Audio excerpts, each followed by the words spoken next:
Okie doke. All right, you guys. So today the topic is about human potential, like what we're capable of, what we're not, and how our minds can really influence our day-to-day lives. So my first question to all of you is, what's human potential? Like, what do you think that is, and how can we really just flourish as human beings, maybe as a civilization, but more so as a whole, not a whole, but as individuals?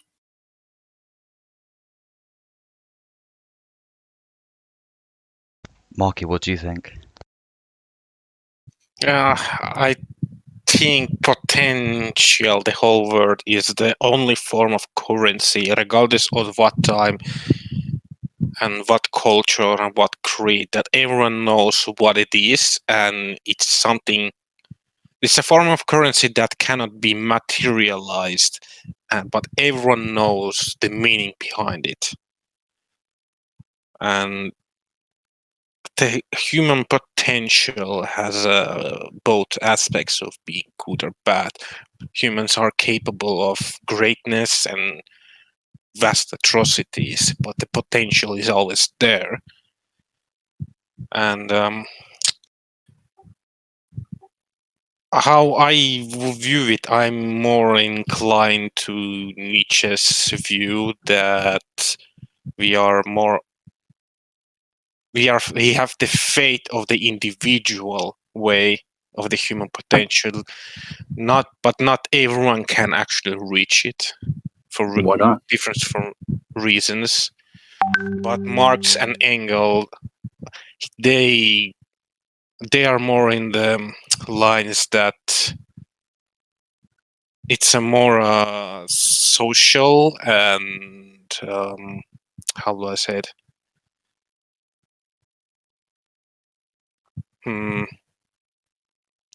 Kind of hard to describe in the words, but Well, I mean, coming from my perspective, I think people just really underestimate how powerful they are as individuals. Like, we're creators. Every thought or action we has an effect that can really impact us on a very large scale that people weren't really aware of.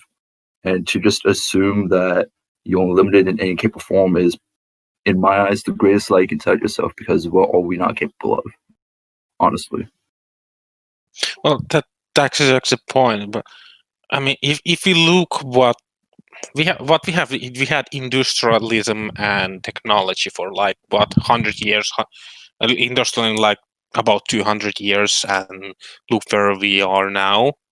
What we will have in another 100 years.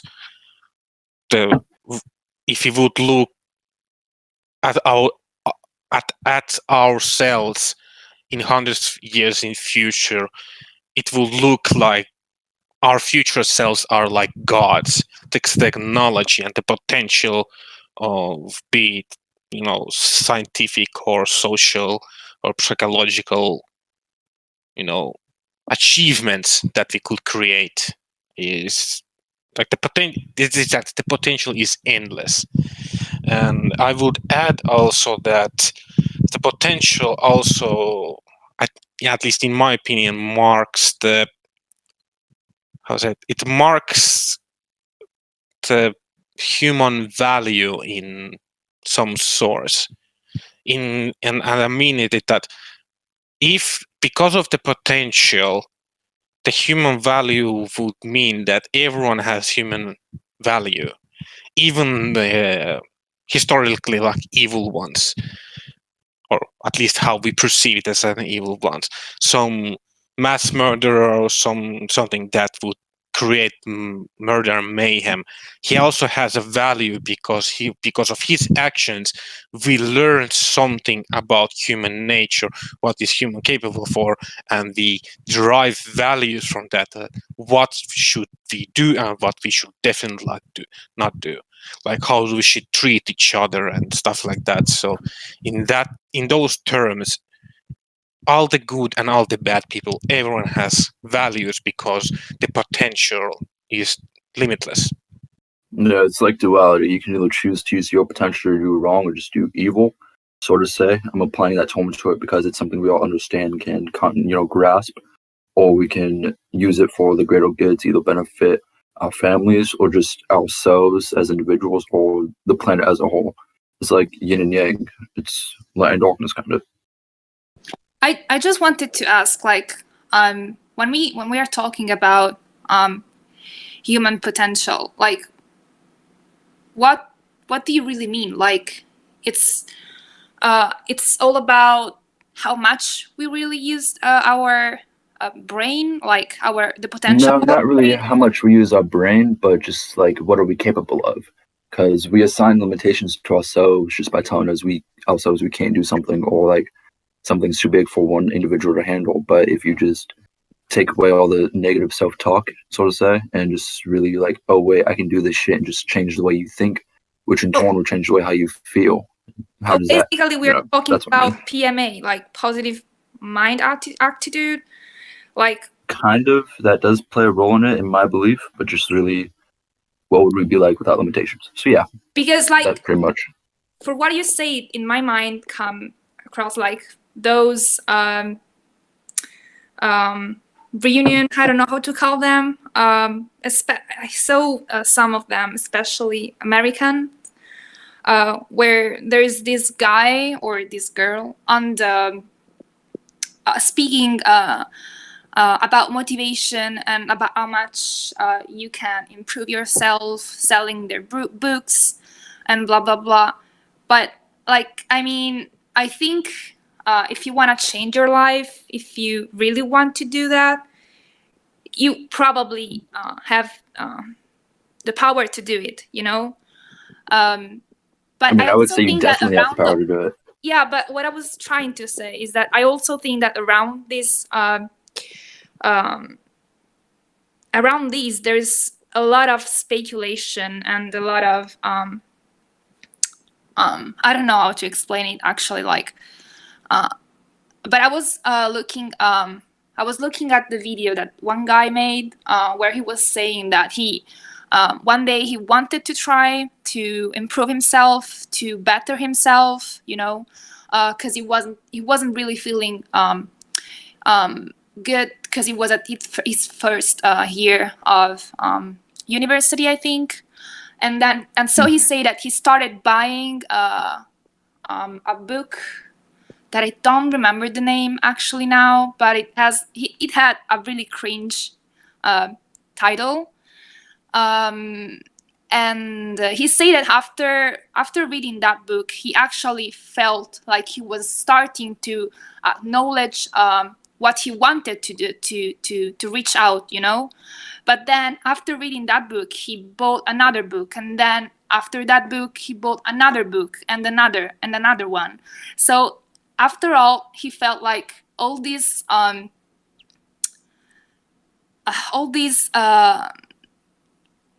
don't know, all this environment, I don't know how to call it, it's based on making you buy books, making you feeling like you are reaching the point that you want to reach, but actually don't. But I'm not saying that like it's like this for everyone, you know? Yeah, I understand what you're saying. But I think it stems from the problem, or, well, I'm not going to call it a problem. I'm going to call it a fact that people don't really look into themselves to find an answer for things. They'll go to a different source. Like, for example, I did with the books, because he wanted to get through university or whatever. He just wanted to make it easier.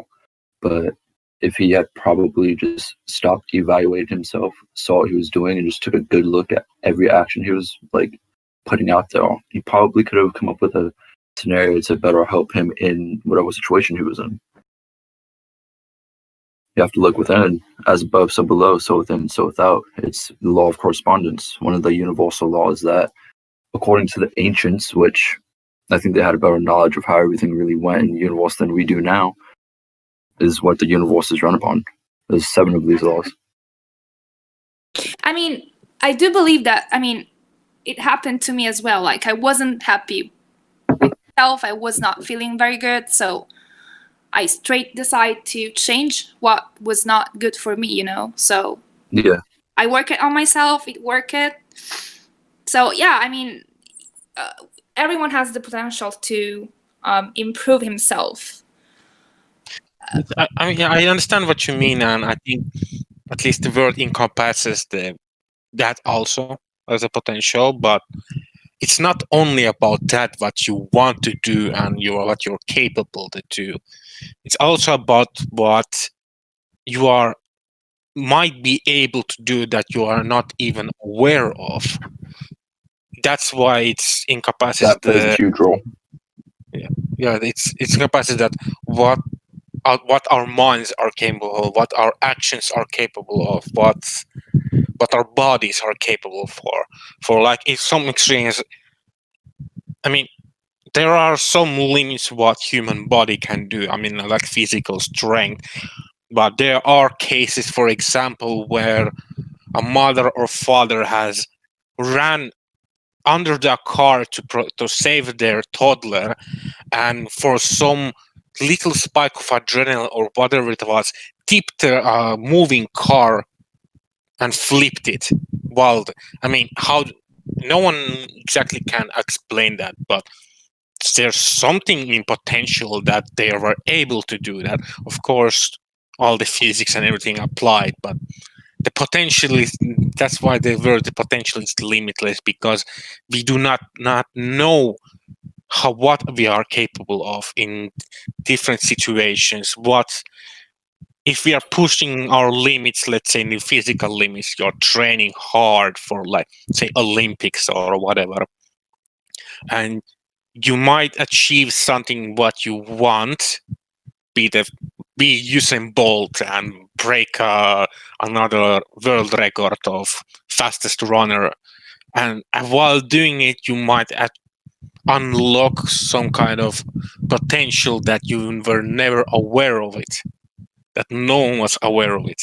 But at the same time, you may, when you put when people are put in some dark situations, that's when you usually see what some of them are capable of.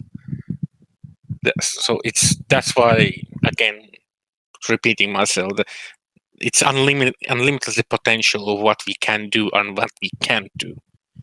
So it's really hard to define even, and it's one of the oldest beliefs and oldest word that because what time, it doesn't matter if you go 500 years in time traveling back, and everyone will in some way encompass or at least acknowledge that what the word potential is.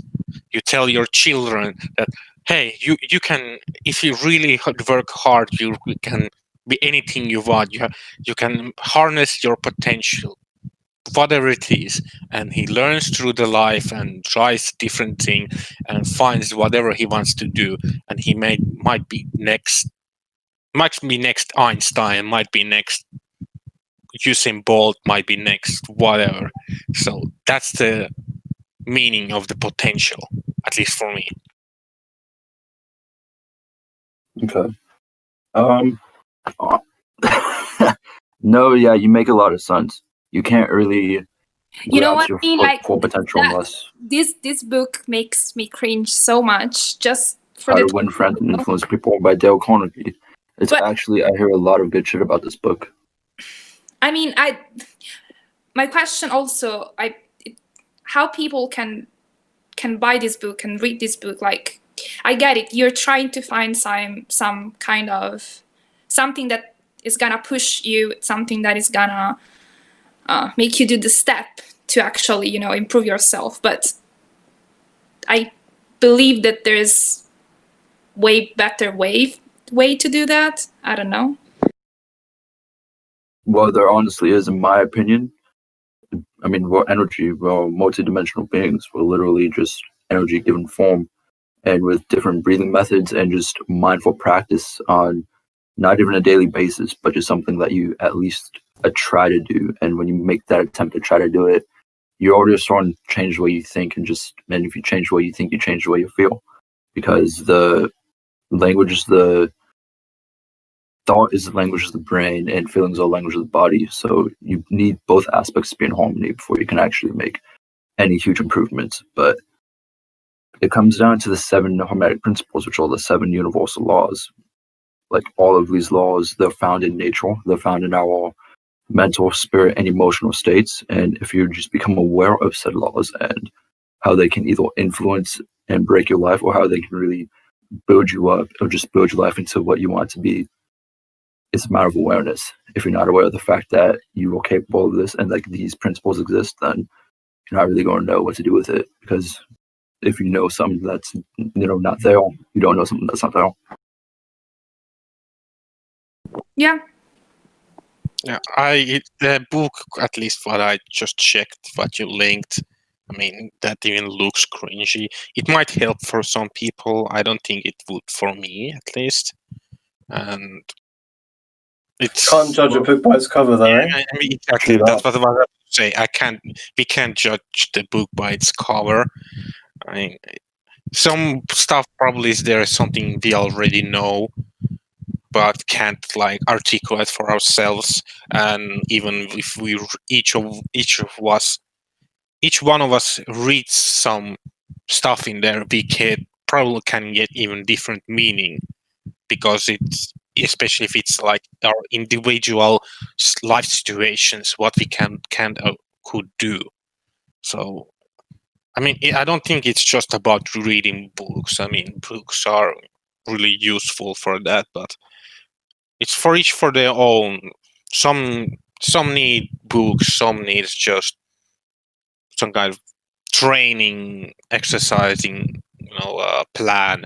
Some need some other stuff. It's different for all different people. But I think that's what I kind of repeat myself, but it's for the children. I mean, you can see better the potential in children than in adults, because the children are like untapped potential. That's why I also hate seeing when people tell small children, you are just perfect as you are now. No, they aren't. They haven't reached anything. They haven't even reached adulthood. They don't know anything. They might be next Einstein, or they might be next Hitler for all we know. So the potential is there. It just has to be tapped, and we have to, at least in societal way, to encourage in individual level to seek the potential, whatever it is. But we always can't probably even reach it because of our environments and one situations. And let's say you try to achieve some career or something that is really important, at least for you personally, and just when you see the goal post, when you're about to reach, something happens, let's say in your family, and you have to drop everything to help them. See, your father is dying, your mother is dying, or something like that, or some kind of tragedy hits you. It might ruin it, or the tragedy might actually create and untap the potential. So we cannot specify what it is, because it's different for different people. Yeah, I mean, people make steps to try to hit, like you said, whatever career, for example, that they're trying to just get to in life. But when a traumatic situation happens, like loss or just they're hospitalized or something, a lot of people use that as a reason why they need to like act upon what they're trying to achieve in life at that moment. But what I'm really wondering is like, why not just do it now? I mean, if you just make that thought that, oh shit, I'm gonna just like get on my shit. I've seen what's happened. Death is inevitable. It's coming for all of us. So I'm gonna make the most of this and at least try to get to where I want to be instead of just thinking about it. And once we get out of that place of thought and actually into action, then we start to kind of attract these things in a sense. because we're building our way up to it. We're not just thinking about it. I'd say, I was going to ask you aspects. Do you think our human potential is kind of in a battle, so mentally, against our more carnal, basic, animalistic desires? So, for example, if you look at priests and monks and stuff, they're able to kind of do away with those carnal needs that we have. So, fornicating or whatever it is, that kind of stuff, and just be completely mentally aware and in the moment. And would you say that that kind of separation is needed for humans to kind of unlock that potential? Maybe their day-to-day lives are so clouding and they don't get an opportunity to kind of get away from that and, kind of control the animal side of them in order to kind of reach that enlightenment? Well, in my retrospect, I think isolation is a great thing. It gives you time to step away from this experience we call life and just either forget and just come to a place of stillness and reconnect with your breath, which, let your breath be your guide, just let that flow. But honestly, I don't really think it's necessary. All you really need to do is acknowledge you're having that thought. And then just from that acknowledgement alone of said thought, you can either choose to pursue it or you could choose to just let it go, like all of the thoughts. Do you think a lot of people go trying to pursue it? Like you said, they have the right mindset initially. So they're like, yeah, I want to do that. This is my potential. I want to be a pianist, or I want to be that doctor, or I want to do what I was meant to do. But then they get caught up with the hurdles of real life. And it slowly but surely kind of erodes their confidence, their ability in themselves. So, like when you're a kid, I think this is like a good parallel. Like when you're a kid, I think all of us had, dreams or ideas of what we wanted to be and all that kind of stuff. And then when you get older, unless you're very lucky and, like you said, very determined and you keep pursuing it, I think the vast majority of people, unfortunately, end up not being in that place that they thought they would be. Well, what would you say is like a good way of kind of dealing with those boundaries, those barriers that you're inevitably going to come across? Is just to don't recognize it as a wall you have to overcome, something that is going to stop all your plans. Like the question you got to ask yourself also is what made you stop, why did you stop, and when did you stop? Depending on all those reasons, you can kind of see what made you stop and what made you stop believing that you were going to hit that peak you were chasing after. And if you just get rid of the thought of, you can't do it because a certain amount of time has passed, like time's an illusion. If you want to continue something you were doing, like say 10 years ago, you could pick it up at a drop of a pen if you wanted to. But nowadays, a lot of people are really, complacent because we get addicted to our own emotion, which is just energy and motion. Our brains literally send the wireless, they fire off different fucking electronic neurons or something. I don't know the scientific names for this shit. But we get addicted to that, and our body is our subconscious mind. It's literally, the gut has a lot of endings just like the brain does. So if we can get past that of just the feeling, you really just have to change the way you feel, because we all vibrate at different frequencies. The universe is a vibration. Everything vibrates. It's constantly moving, nothing's standing still. So if you just try to get yourself out of that place into a better feeling place, then you can slowly make the changes to it. It might take some time, but time's an illusion. The problem is we think we have time. I think that's why a lot of people are just kind of let life get in the way, because they think they can put it off. They put things off. We procrastinate. Just procrastination. Just don't do it. We all have the same 24 hours in a day, but a lot of people either spend it online, gaming, watching movies, TV, or just on their phone, on Facebook and shit. How much time would you have in your day if that wasn't your constant to actually dedicate to what you want to do?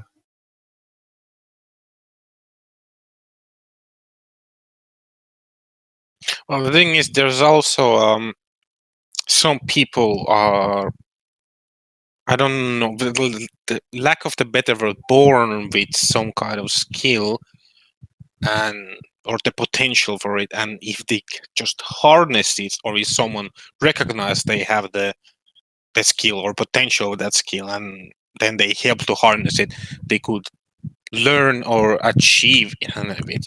But as you have, let's say you are born as the next best pianist in the world, but your parents never like persuade you or tries to help you maybe to find out if you're a musician.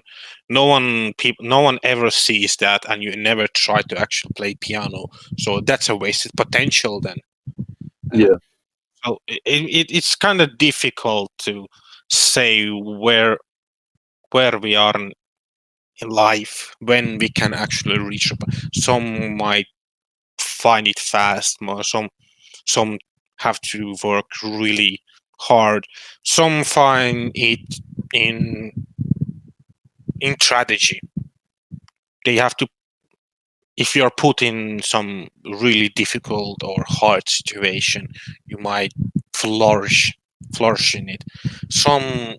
But I think most people are just wasting whatever potential we have as a human species or individual way, because we are gaming, watching Netflix, playing on phone, in social media.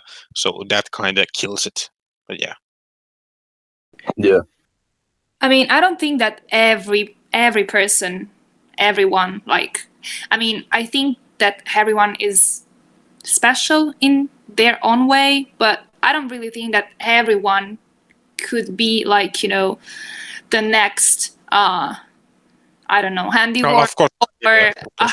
Mozart, you know, like it's as well like the society that we live in push you always thinking that you can be the next I don't know, the next idol, the next is gonna be like, you know, super famous, blah blah blah. But I don't think that is gonna make you any happy, or I mean, if that's what you want in your life, then sure. I mean, go on, but I think continue. Yeah. No, I'm just saying. I think that if you want, as human potential, like if you want to improve yourself, if you want to, I don't know, reach the happiness, reach that synergy with your body when you basically don't really need, you know, anything else except what you can give to yourself, you know, like feeling better with yourself. It's of course the first I think that the main thing to be able to get other stuff. I don't know. I mean, I'm probably not explaining myself very good, but yeah, I'm passing the word to anyone else who wants. Right. What I was saying, I mean, I understand what you mean, and I didn't try to mean that everyone is capable of being the next best thing, whatever the next best thing is. I mean, there's a potential. Some might have the potential to be the next best heavyweight boxer, the next best pianist, the next Einstein. But I mean, in generally, everyone has a potential to be something. Maybe you start exercising a lot and do martial arts, do something, and you reach your peak potential in physical form, and you are really strong, energetic, everything like that. But that doesn't mean that you are the strongest or anything. It's individual way, the potential for you that gives you some kind of meaning, or at least I don't like to use the word happiness, but something between that. I mean, maybe your potential is growing a greenhouse and selling flowers and stuff like that. That's others is something else. But that's why the potential. If you don't do anything ever, then you never find out who you are or what you are capable to do. That's what I tried to mean. Yeah, what do you think, Pat, about everything we said? Yeah, I mean, you all make really good points. I think a large part of it when it comes to like human potential as well is I'm aware that it can change from culture to culture, time to time. And you know what? It is to some degree also partly subjective as well. So for what one person may seem, if we're just talking about like living a fulfilling life or what makes a fulfilling life, one person may interpret something like whatever it may be, money, this or that, whereas another person may see other pursuits as more fulfilling. So like it does always vary, I suppose. And like in regards to when you're talking about like some people resorting to self-help books or whatnot, I wouldn't necessarily say that's a bad thing, obviously, with the intention that they're doing so to actually better themselves, as Aspect said, you know, to try to get some sort of idea of you as a person, your beliefs, where you stand, your thought processes, all this sort of stuff. So sometimes if you do find yourself in a rut, you know, you're waking up doing pretty much the same thing, living the same sort of lifestyle. 95% of like who we are is ingrained in us by the time we're 35, just from our thought patterns and our habits. But Exactly. a lot of people don't really think about changing their thought patterns or their habits. They're complacent. They're like, oh, everything's working out. You know, I got a roof over my head, food in my stomach, everything's good. And so they don't try to branch out and do anything else. Yeah, But yeah. And I think a lot of it does require the hard work to not only one, to recognize that, but two, be willing to change that. embrace it. Yeah, but Yeah, a also lot of if you've people got are like, just afraid of the yeah, unknown. if you've got like bad habits and you know that if you were to actually put the work in, the time, the dedication to actually change just a few things, but those few things could essentially be vital in actually improving your life, improving your quality of life and the way that you Yeah, perceive exactly. both yourself And and like the world. 5 years down the road, where would you be if you were just to make that slight change? Exactly. No, I completely agree. But then, I mean, for you guys as well, I'd just pose a question. How much hardships would you say that as a person, you need to throw yourself into to grow as a person? So, like, can you live a fulfilling life? What do you mean by hardships? Do you mean just like things To test, to somewhat test yourself, both physically, mentally, putting yourself in uncomfortable situations to somewhat grow a resilience towards that. That's kind of what I mean. Okay, well, yeah. If we just throw ourselves into like the unknown, we can grow through that. That's probably the best way to grow. We can grow in two ways: either through pain and trauma, which will either push us to the point where we have to make the change. Like, say, you eat a lot of greasy foods and shit, and it does like a number on your health, and you in the hospital for some reason. They're like, hey, you need to cut this out and just do this. You won't do pain because you're in that position. Or you could recognize the fact and learn through just like repetition and just actually going through the motions and applying action to your thought. Because if you're already thinking that if I change this, I could be good, then why aren't you changing it? Why are you waiting? Why not do it now? That's my question.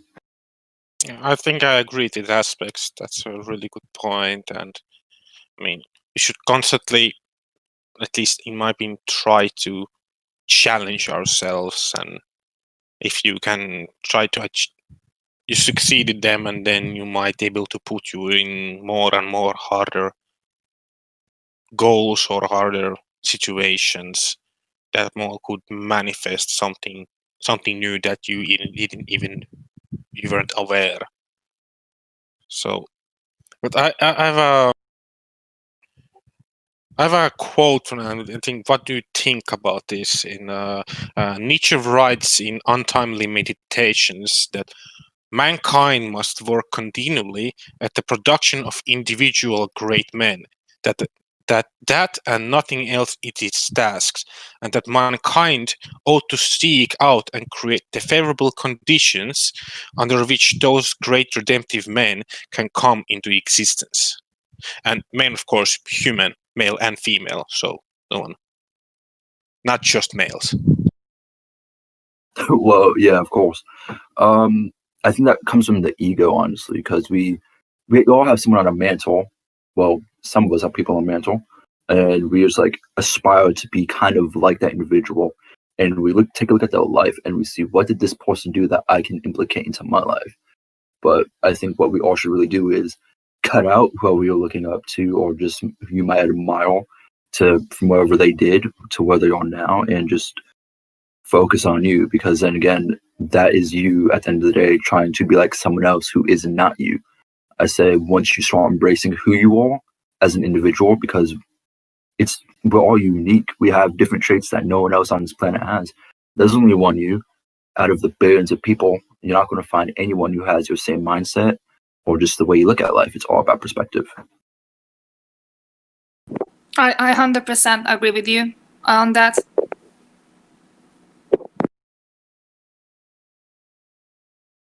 Yeah, so embrace who you are, embrace the unknown. If you just like have an instinct or a notion to either just quit your job to start a business, or to go on a plant-based diet, to just rent out a van and travel the coast of whatever foreign country we may have wanted to, then do it. What's the best that can happen? Well, how do you know what's truly your destiny and what's just the spur of the moment thing? So, for example, like, destiny actually real, or is that just a concept we come up with to try to make ourselves feel better? Not destiny, but in terms of like potential and doing what you want to do and what you feel you want to do. A lot of the times you look back in retrospect and think, why did I do that? Or even if it's something innocent or harmless, it could be something that, I wish I spent more time doing this instead of, going around doing that kind of thing. Obviously, different people have different experiences, and if it works for you, that's great. Yeah. Well, how do you know, like, in the moment, what's like a good, if it's the best thing for you? Well, you just have to pursue whatever you want in that particular moment, because... But what if you look back and think, why did I do that? Well, don't look back and say, why did you do that? Because at that moment in time, that was exactly what you wanted. Yeah, that's true. That's all we have, is that present moment. The past doesn't exist. It's gone. The future is yet to arrive. All we have is right now. We have the breath in this body right now. Nothing else exists. That's true. I mean, also the situations, let's say, it's in the same kind of conditions. Let's say the person is really good at something, but he works for someone else, you could say that he never would succeed or reach his potential. But as soon as he leaves, let's say, the firm or the company he works for, and makes his own, and puts in new situations, in new challenges, and creates better version of the company, or he learns something, that's also the part of the potential. But I think what works against it, or anything in that matter, is that people are so afraid of failing. They're so afraid of falling that they think that falling once and you will never be able to stand up, and that, I think, that petrifies people, the whole idea. I think that the whole idea of failing at something just destroys them when the is completely different. And I can tell a really good situation I saw. I was riding my bike, and I saw this small family. It was a father with two his sons. I think the oldest son was like 5 years old, I think, maybe 4 or 5. And clearly they were riding on bikes, and it seems the kid had just removed the helping wheels. I don't know how else to go. And he was struggling to stay on the bike, so he fell on the bike into the ditch, and the father was just stopped and watched, and the kid came out laughing. "Oh, father, I fell on the bike." And the father said, "Well, good. Now go on the bike and fall again." that to me was really good, at least good, well teaching his son that it's good that you fall again, go fail again. I mean, that, at least to me, that was kind of remarkable. Yeah, that has a lot of power. People don't really come to terms and think that, hey, 50-50, everything in life is 50-50. You're either going to fail or you're not going to fail.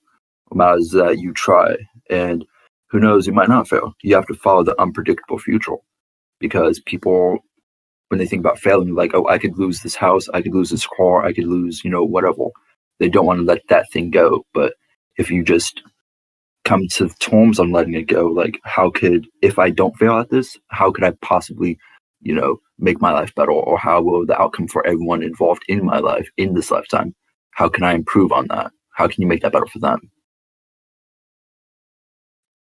I agree. If you don't stay complacent, then you're moving. And you just have to keep moving forward. Don't look back, be like, oh, I failed at this. Or just the idea of failing itself is enough to get people to stop in their tracks when it comes to pursuing something new. Just get comfortable with the idea of failure. And then you can really embrace that side of you. That curious side, the side that wants new things, the side that doesn't want to believe in limitations, or that we are always going to be in this constant cycle of what we're doing now. Because a lot of people spend a good portion of their lives doing a 9-to-5 job behind a desk working for someone else and not pursuing what they want to pursue until they're 80. And by that point, your life's done. What you going to be doing at 80? Sure, you can write a book or something, but what stories would you have? You wouldn't really have much to share if you were complacent your entire life. That's what this is. Life is just an experience. You're meant to experience things. It would be failure or whatever. Yeah, I agree. And I guess you could say it, at least shortly, that whatever we people are capable of, or we had potential, I think they manifest fastest and the best way when we push ourselves to the unknown, to the place that we haven't tried, haven't seen, haven't experienced. That's when you start knowing who you are and what you are capable of. And maybe you just get a glimpse and never reach the potential, but as soon as you get the glimpse, you get the goal, and then you work for that goal, whatever that goal is. Yeah.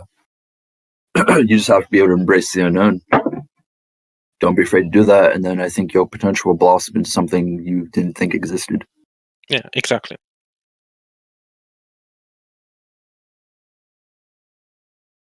The 7 Hermetic principles also come into effect with how they just walk on a universal scale. So the law of mentalism, mind or matter, what you think, it all depends on your mental mindset. Can you do this? Can you not? The law of correspondence, as above, so below, so within, so without. What you got, just your mind, whatever you put out, it always comes back to you, because, yet again, we're energy.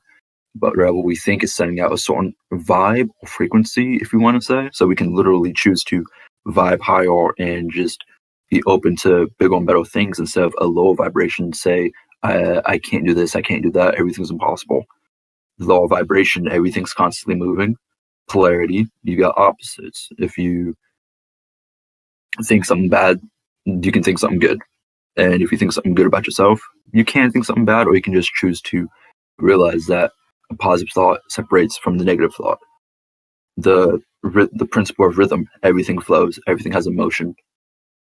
Cause and effect, you do something's going to happen. Be good or bad, you can't do anything without having some effect on some degree. And then the law of gender, everything has masculine and feminine energies, so just intertwine the energy. Don't really be so quick to categorize something as masculine or feminine. Just embrace both of them and see both energies in everything, in a sense, if that makes sense. And I mean, if we kind of just try to be more aware of all of these principles in our day-to-day lives, to walking down that street, to whatever you're doing at work, and just whatever you do at home, whatever you want to accomplish, whatever you don't, I think these principles play a huge role in that, because they're in everything in nature. They apply to us also, our mental, emotional, and spiritual states. And simply having aware of these principles, it can give us the understanding of what we're capable of. and what we can do. You just have to be aware of it. What do you think about human potential being unlocked and actualized on a global scale? Because obviously there's cases, and there's people, and there's even you could even say, like, in the is it the Amazon rainforest, there's like tribes who have exposure to ayahuasca, and they say it makes them it unlocks certain parts of the brain or the mind, which in turn allows them to, in many ways, actualize their potential in some way. So there's like cases of it, but on like a global scale, in especially in like capitalist societies where people are very driven on material wealth and the need to kind of provide, and even if they want to, they have it in the back of their mind constantly nagging them, oh, this isn't what you want to do, but they feel that they have to, and then they're trapped. It's like a vicious circle that most people end up falling into through no fault of their own. It's just life, really. How would you see, like, on a global scale, I think we spoke about this before, Like, you mean the effects of like no, I mean, I think the effects are really good. You've spoken about it, and like how good it is to kind of be in that mindset in the moment, kind of thing, right? But yeah. How would you see a global awakening? Do you see that ever happening, or would it be like hundreds of years from now, given how people are now? I mean, I honestly think it's approaching a lot faster than we realize. It could be in the next, like, maybe 200 years. I mean, we've come a long way in the past 200 years. Why can't we move a lot further, right? I mean, I think it really just comes down to, like you said, people have that thought in the back of their heads telling them something, and you control your thought. If you have a thought that you don't really appreciate, so to say, you can put a pause to it. Just like recognize whenever you have that thought, get in the motions of it, and just tell yourself otherwise. Like, nah, you're in control of your thought. We're creators. I mean, just the thought of thinking alone, you're creating that thought. So why can't you unthink that thought? Unteach yourself that core, whatever you're telling yourself. Fair enough. There are ways to, like, increase the flow of, like, prana in our bodies, which translates into life force energy just by breathing alone. Like, I'm pretty sure you guys have, I think you guys may have heard of Wim Hof, correct? You guys know who he is? Who? The Iceman, Wim Hof. I think so. He created a breathing method, and he slows it down, right? Really, really slowly. Well, it's like his method is just he breathes into his lungs, and then it's like short bursts of like inhales and exhales. So like like that for about 200 or so breaths, and just with that alone, he injected himself in neurotoxins, right? And he turned on his immune system by doing that, and his body just destroyed the neurotoxins. So this dude literally injected poison himself just to see if this would work. He's been able to keep his body temperature at a normal rate, swimming in Arctic waters, and it just really goes to show that if you control the breath, you control the mind. If you control the mind, you control the body. If you control the mind and body, you control your outcome. You control your state of being. I just wanted to add on this. So I just wanted to ask, actually, do you think that placebo effect can be something related to human potential? I don't really know what the placebo effect is. Can you like drop a little, like, this is what? Because I don't really remember. Yeah, I mean, placebo effect is when you're being treated, of course, not for bad disease, but placebo. A placebo is when you're getting treated with a medicine that is not a real medicine. Yeah, I got you. And the placebo effect is when, like, your body is reacting to thinking that he's taking the medicine, but it's actually not. And then he gets the effects of like being healed because he thought he was taking it. But that said, I have to also say that it's a question, and I also would never, really believe that placebo treatments are something that can take the spot of the real medicine, you know, like. I know what you mean. Well, that's the subconscious mind. Your subconscious mind doesn't know the real from the fake. If you take a sugar pill, you think it's going to heal you of whatever ailment you have, it's going to heal you because you've convinced yourself that this is a sugar, this is like a pill, or this is whatever it is that's going to have this effect on my body. Your subconscious mind doesn't know the difference. So if you're telling yourself something negative or positive, your subconscious mind will know the difference. Your conscious mind might, but the subconscious mind is so much more powerful than the conscious mind. It all starts with your subconscious. Yeah, I mean, Yeah, that's very like interesting and fascinating about the possibility that our brain have.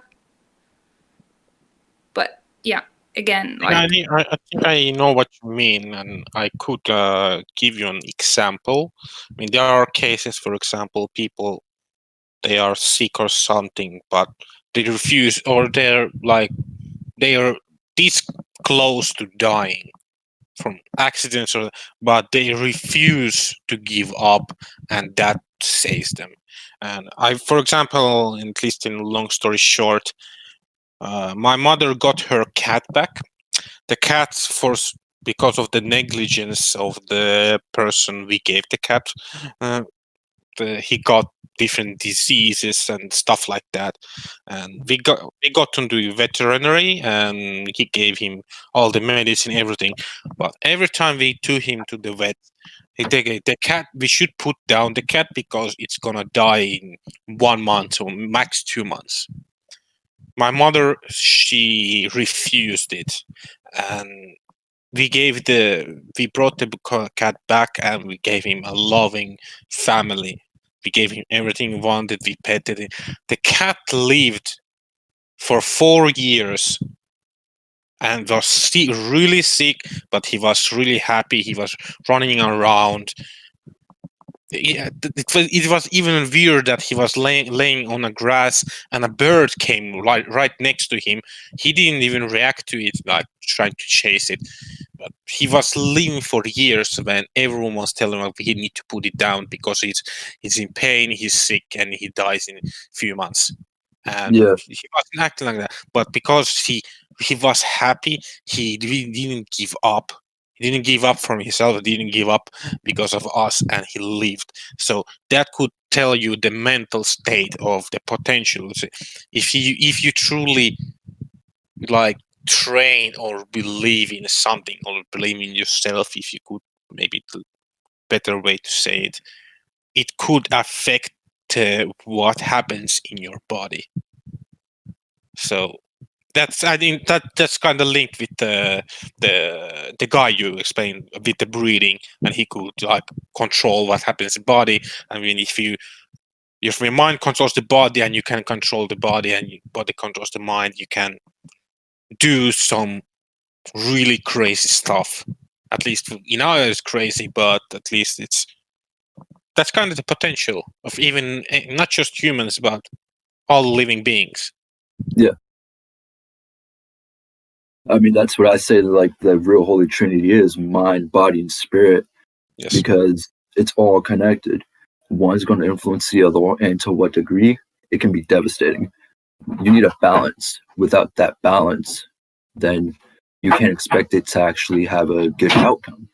Because if you don't have like these energies in balance, so to say, they can go haywire. You just have to be able to be aware of it, realize it, keep it in check.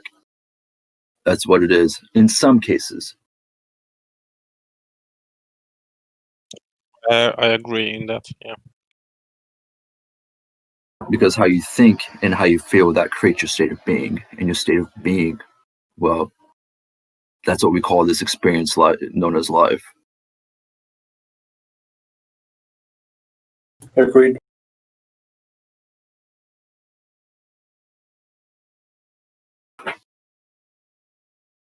There are actually like more than just that one method I mentioned earlier on how to change your chemistry in a sense, because that's what we're doing. We're changing our chemistries. There's like the Kundalini practices and Raja Yoga, which is just the practice of like a mental and physical control. And just Shakti, the expression of energy. There are so many different ways we can influence our own lives, but we have to be aware of it. So I'm going to leave it up to you guys to either look into it or not. I just wanted to share this with you guys. It's totally up to you to like go down that rabbit hole further on what we're capable of and apply it to yourself. But I gotta go to work because my shift starts in like 15 minutes. But yeah, I can post some sites and not topics for discussions. Let's see, relevant sources. I'll post some stuff there, and I'll also put it to where anyone else wants to see it. Oh, Yep.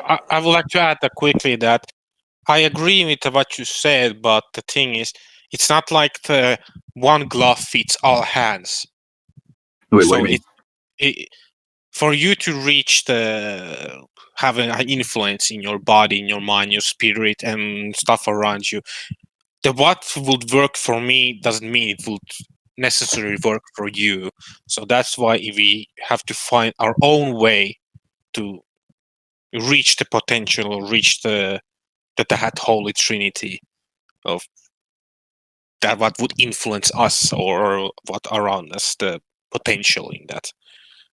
I can kind of see what you're saying, but the way I'm looking at it, take it with a grain of salt if you want. Totally up to you to believe it or not.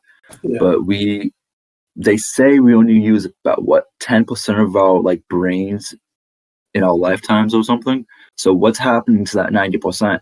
How can we tap into that 90%? That's what really matters. And if you can tap into that 90%, we're creators. It literally says in the Bible, even though I'm not one for like religious standpoints at all, we were made in God's image, the image of the creator who created this universe. If we're made in his image, why can we not create like he did? Why can we not, make our reality the way we want it to be? It all really comes down to that's true. Yeah. Your train of thought for it. Like our thoughts have a heavy impact on us. If, say, you wanted to do something with your life, about maybe, let's go back 40 years ago, and you had that single thought of I can't, that creates a long-term memory. So whenever you think about doing something or anything, you think back to that thought of I can't, and then you just carry that with you for like your entire life. What we really need to do is get into the habit of forgetting the I cannot and just forgetting what we may have told ourselves, and just at least make the attempt. At the very least. True. Yeah, that's true. More of a positive mindset. Thanks, Marshall, man. I know you need to get to work, man. So thanks a lot for hosting this, bro. This was